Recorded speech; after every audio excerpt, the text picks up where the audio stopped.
4-H camp is a blast. I think 4-H camp is cool. The most awesome experience of your life. 4-H camp is awesome and really fun. While at camp, you'll take an educational journey participating in hands-on tracks like science, engineering, and technology, water safety, outdoor skills, nutrition, and much, much more. I think it was one of the most fun experiences I've ever had in my whole entire life. 4-H camp is life-changing. So 4-H camp is an amazing, one-of-a-kind experience that you'll definitely want to have. 4-H camp is awesome.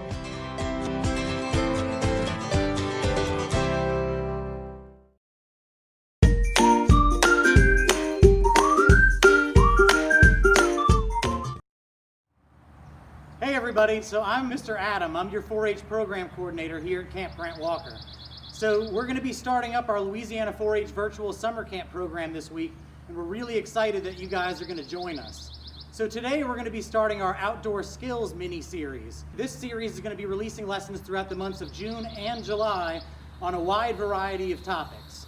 These include how to start a fire in the wilderness, how to find water, how to do a little bit of outdoor cooking, how to build a shelter, and maybe even how to find food in the backcountry. So these lessons are pretty easy. They're able to be done with materials that you likely already have on hand, such as tarps and ropes and water bottles and that kind of thing. So we hope that you're able to follow along and participate with us, and we hope you really learn some great skills that are really useful in an emergency situation. So stay tuned. Our first lesson is going to be on water procurement. So you'll be able to learn a variety of ways to find water in the wilderness and how to purify and filter that water so it's safe to use.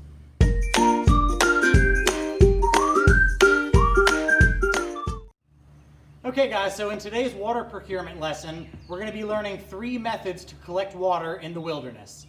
Our first method is to use either a towel, a t-shirt, a paper towel, or something like that to collect dew off of surrounding plants. This can be done every morning pretty much, and it's a pretty reliable way to find drinking water that's already been purified, that doesn't need to be filtered because it comes straight from the sky and it's already pure. So this is a great way to collect water. The second method that we're going to be going over today is collecting rainwater using a tarp or some other kind of plastic sheeting that you can hang and then collect the water as it runs into either a bucket or a cup. And the third and final method that we're going to be going over today on how to collect water in the wilderness is using a solar still. Now this sounds a lot more complicated than it is. A solar still is a very simple thing. You simply dig a hole in the ground and you can use the greenhouse effect to collect water from the ground. So we're going to be going over that a little bit more in detail and show you how to build that and how to collect the water from it. All right guys, in addition to the 3 methods to collect water that we went over a moment ago, you can also use a creek, some kind of running water to collect water in a pinch. So if you do this though, especially, you need to focus on purifying or filtering your water. It's best to do both, but sometimes this isn't always feasible in a survival situation. So some of the methods you can use to filter your water is to create a filter using rocks and sand. We'll demonstrate that in a moment. Our second method to filter water is to use sedimentation, which is simply putting that water into a bucket or a cup or other container and allowing all of the sediment to settle to the bottom. After this, you can gently pour that water into another container, leaving the sediment at the bottom, or you can simply sip from the top of that container. Our third method to filter water is to use a commercially available water filter. There are a lot of products out there available now for relatively cheap that are very small and compact that you can use to drink water directly from the source. This allows you to drink safe, healthy water from a source that might be contaminated otherwise. All right guys, so in addition to filtering, we also want to try to purify our water. So we're going to go over 3 methods to do that today. So the first way that you can purify your water after you've collected it is to just simply boil your water. So if you have a pot or some other kind of implement to be able to boil your water, then that's a really great and reliable way to make sure you kill all those impurities and harmful bacteria before you drink it. Our second way is to use commercially available iodine tablets. These are used by hikers and campers and hunters, and they're really compact, small tablets that you can simply follow the instructions on, put that in your unpurified water, and then wait a certain amount of time according to the packaged instructions, and then your water's purified and ready to drink. Our third method, we're just going to refer back a minute to our methods of water collection. So we went over how to create a solar still, as well as how to collect rainwater using a tarp or other plastic sheet. So if you do this, you don't need to purify your water. It's already been purified by just natural processes. So when rainwater is evaporated into the clouds and then comes out as precipitation, it's already been filtered through that water cycle process. In a solar still, it's the same way, just on a smaller scale. So when you build that solar still, all that water that's coming and evaporating out of the ground and then condensing into your cup, that's already been purified through that evaporation process. So if you use one of those methods, your water's already purified. You just might want to filter it to get some of those larger sediments or leaves out.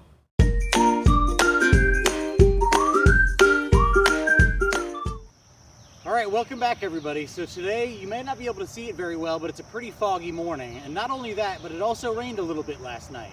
So this morning, it should be pretty easy to do our first method of water procurement in the backcountry, which is collecting dew off of these leaves. The main thing you want to watch out for is to try to get a little familiar with our common poison plants, such as poison ivy, poison oak, poison sumac, hogweed, and a few others. So in our lesson activity sheet, we've included a few images of these common poisonous plants so that you can try to avoid those when you're wiping dew off of leaves. But let's go ahead and get started, and we'll see how much dew we can get off of these leaves.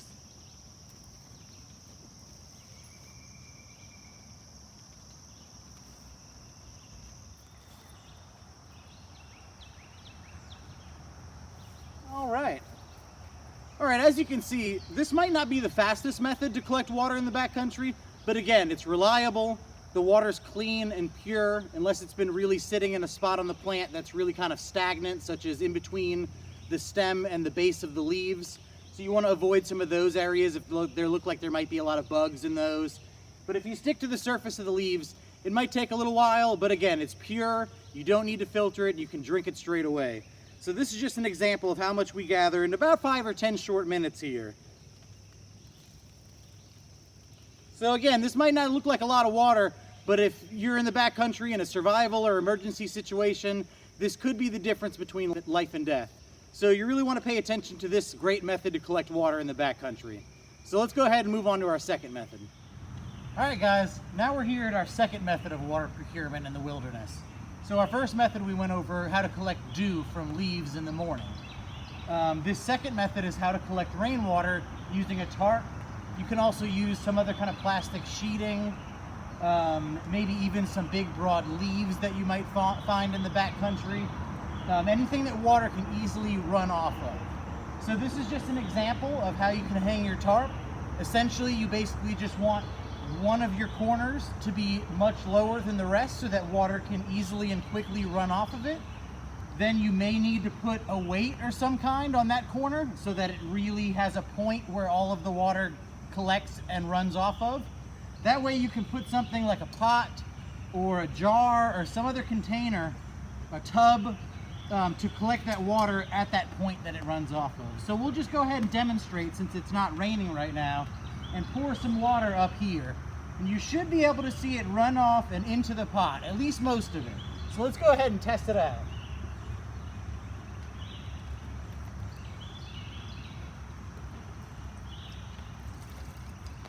So as you can see, and you might even have been able to hear it a little bit, probably most of our water, 90-95% of our water, came off right into the pot. So you can see that this is water, again, since it rained, it evaporated first before that, so this is purified and filtered water through that water cycle process that it's ready to drink when you are. So you can see how much we got just from that small pour. So it was most of it. So we hope this teaches you a little bit more about how to collect water in the backcountry in a safe way and pretty easy with things that you might already have on hand. So stay tuned. We're going to be going over our next and third final method of water procurement in the wilderness. All right, guys, welcome back. So right now we're going to go over our third and final method to collect water in the backcountry. So we already went over how to collect dew, how to collect rainwater. We also, in one of our introduction videos, mentioned how to collect water from a stream and to purify or filter that water. But sometimes there might be scenarios where we're in an environment that doesn't have many streams or creeks. Maybe we're not getting much rainfall, and it gets difficult to collect water in those kind of scenarios. So this is where our solar still can come in play.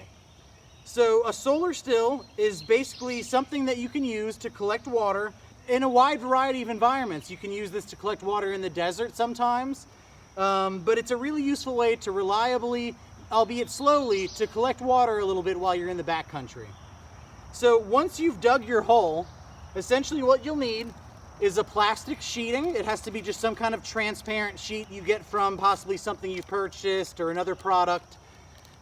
You'll need some weights. So today I'm just going to go ahead and use some of the dirt that I removed from my hole. And you're going to need a jar or some kind of container to catch water in the bottom of the hole.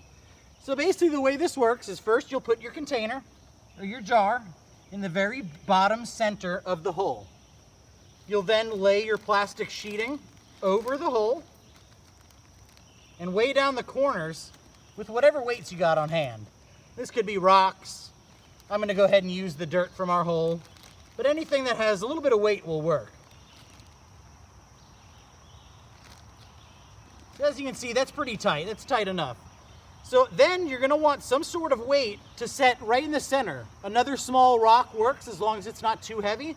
I'm going to go ahead and use a tennis ball today because that's just what I have on hand. And just set that right in the center. You're going to want to let it weigh down a little bit. You got to see mine's, somewhat pointed in the bottom now. So basically the way a solar still works is once the sun comes out a little later this morning, the sun will heat the air on the inside of the hole, underneath the sheeting, because the sun can get in, but the heat cannot escape because your plastic sheeting is covering the opening. Once that hole heats up, it'll pull that moisture from the surrounding soil into the hole.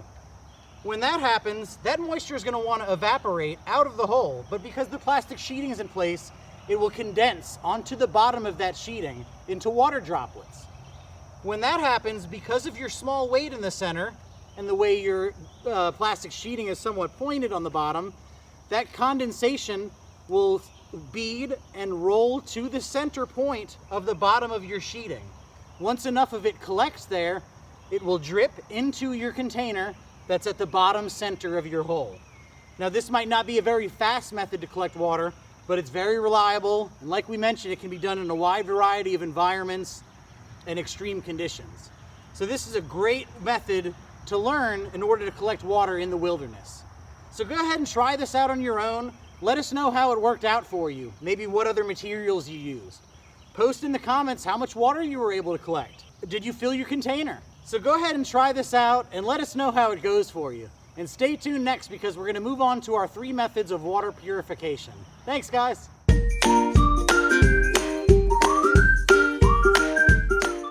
So we will go over how to start a fire in the backcountry in one of our later episodes of our Outdoor Skills mini-series. But for today, we're just going to review on how to boil water once you have your fire going. So let's go ahead and get started. All right, guys, so once you've collected your water in that container, whether you gathered it from a stream or one of those other methods that we went over earlier in the video, but once you have that water in your container and you have your fire going, you just simply have to find a stable way to have that pot stay over the fire. So I'm just simply using the method to be able to use these 2 logs laying flat on top of the fire that the pot will sit on. You can also form a device that will hang the pot, but those are usually a little bit more complicated. This is a very easy, reliable way to have your pot over that fire for an extended amount of time while it picks up a boil. So let's go ahead and give this a few minutes and we'll come back once it's boiling.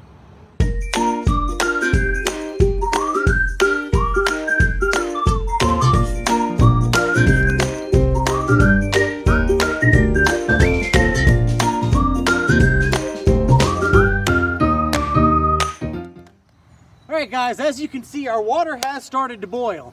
So if you're really careful, you can pull that off of the fire now, and you can see that it was boiling. So now your water is safe to drink. So once it cools down, you can go ahead and consume that water. All of the harmful bacteria has been killed, and it's safe to consume now. So this is how you boil water to purify it in the backcountry. So next we're going to move on to our second method of water purification, which is using a commercially available iodine tablet. So stay tuned, we're going to go ahead and move on to that. right, guys, so our second method of purifying water in the backcountry is to use those commercially available iodine tablets. So they come in little jars like this. It might just be the one with the white lid. And you use these to simply put a few tablets in your water, and it purifies it by killing all the impurities and bacteria, similar to boiling water. But sometimes it might not be very easy to start a fire, especially in an emergency situation where we might not have all of our equipment on hand. So iodine tablets are a pretty handy thing to keep in an emergency kit. So these just simply work. You can read the instructions on the back, but it's 2 tablets per quart or liter of water. So you'll need to have an idea of how much water you have. A lot of Camelbacks and water bottles now have those measurements on the side, so it's really great to use and paired with one of those. So I know that my cooking pot holds 1 liter of water. So I know that I need 2 tablets if this is full. So I filled it up with water. We can go ahead and use 2 of these tablets and put them inside the water. Then we'll go ahead and wait about 30 minutes with the lid on, loosely so that gases can escape, but you want that lid on so nothing can fall in or anything like that. So go ahead and wait 30 minutes now, and we'll go ahead and come back. All right, guys, it's been 30 minutes, and our water's been sitting, purifying with the iodine tablet. So now, if you do have the second bottle, the yellow lid, it should say neutralizing tablets on it. Now's when you would use that. These tablets simply remove the iodine taste from the water from the first set of tablets. So you don't need to use these, but it makes your water a little more tasty. So we can go ahead and put these tablets in there. It's the same thing, 2 per quart of water. And we'll go ahead and wait 30 minutes with those in there as well. Again, we're going to put our lid on loosely so that gases can escape, but nothing can go into the pot or fall in. And we'll go ahead and wait our 30 minutes and come back. All right, guys, it's been 30 minutes since we've had our neutralizing tablets in the water, and now it's safe to drink. So we've used our iodine tablets, which have killed all those impurities or harmful bacteria in our water, and then we used our neutralizing tablets, which have removed the iodine taste from the water. Now it should taste similar to just regular fresh drinking water. So now our water is safe to consume. So thanks, guys. We're going to move on to our third method of purifying water in the backcountry now. All right, guys, so our third method of purifying water in the backcountry, we're just going to refer back to our previous design of catching or collecting that water. So our third method of collecting water in the wilderness was to build that solar still. So solar stills work by distilling the water, and that's just simply the name for that process of the water evaporating to that bottom side of the plastic sheet and then condensing and falling into our jar. That's distillation. When that occurs, that water has undergone purification. So if you've used a solar still or collected rainwater, which is also evaporated and then condensed, those sources of water have already been purified. No further purification need occur. So if you've collected water using a solar still or using rainwater, you do not need to do any additional purification. It's already pure and ready to drink. And again, you might just want to filter it one more time just to remove any of those large impurities or leaves or other debris from the forest floor. So thanks, guys. This concludes our water purification section. We're going to go ahead and move on to how to filter your water now.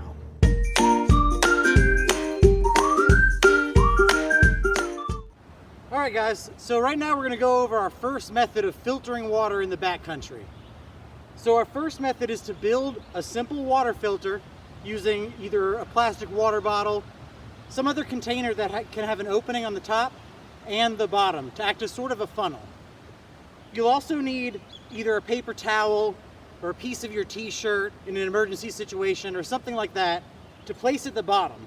Once you have that placed inside the bottle, you'll want to include some sand or very fine particle matter that can filter the water as it passes through. The very top portion is gravel or some other kind of larger particular matter that can begin the filtering process. Now you can see we took some water from our creek here, which isn't very clean. We'll go ahead and shake it up to make sure that any sediment that has settled gets back in the water and suspended so that it's pretty blurry, pretty cloudy water. So we're going to go ahead and test out our primitive water filter to see if we can get this water any cleaner. You'll need another container. I'm using this big clear bucket to have the clear water pass out of the filter. So we'll pour our cloudy water into the top of the filter and see what happens.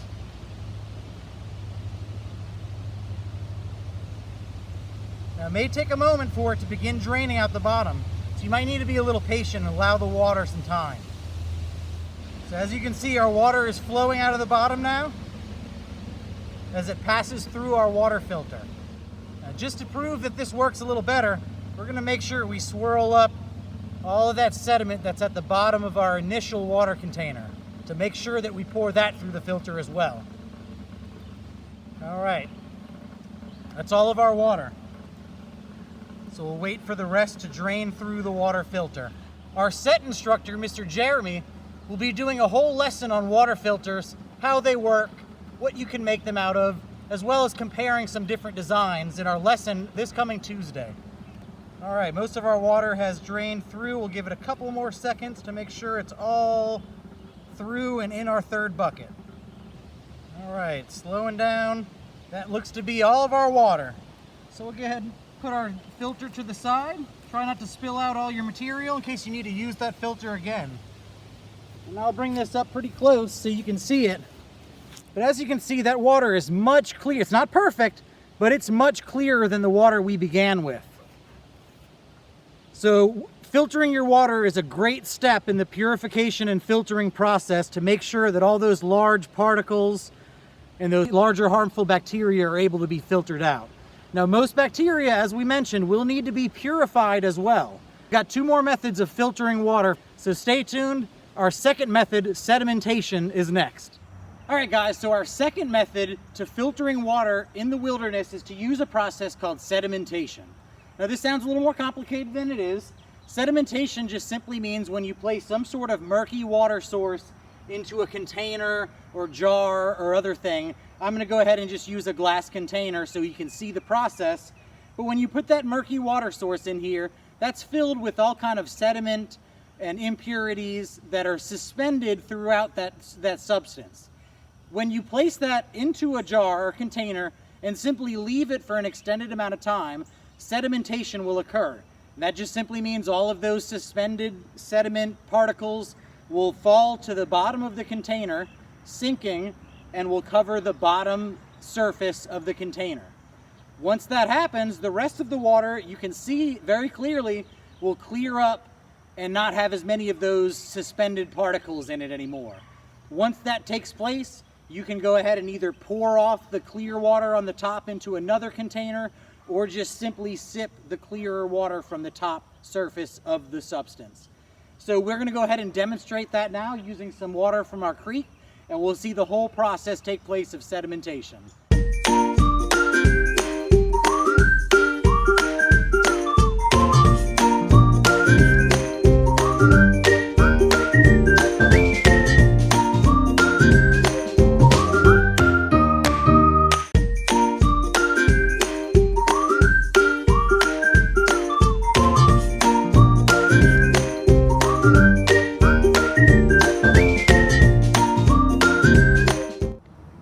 Alright guys, so as you hopefully saw in the time-lapse video, it didn't get completely clear, but the water cleared up a lot. You can see how much sediment is on the bottom of the container now, and that's all sediment you would have consumed if you didn't do this sedimentation process. So again, it might not be perfect, but the water that's on the top of this container now is much cleaner, much more filtered than the water that we started with. So again, you can either use this to sip directly out of, or to pour off in a separate container to save that clear water and to separate it from that sediment that's settled on the bottom. So again, this is sedimentation. It's our second method to filter water in the wilderness. And now we're going to move on to our third method of filtering water, which is how to use a commercially available filtration device. So stay tuned, and we'll see you in a minute. All right, everybody, in our third and final form to filter water in the wilderness is to use one of those commercially available water filter devices.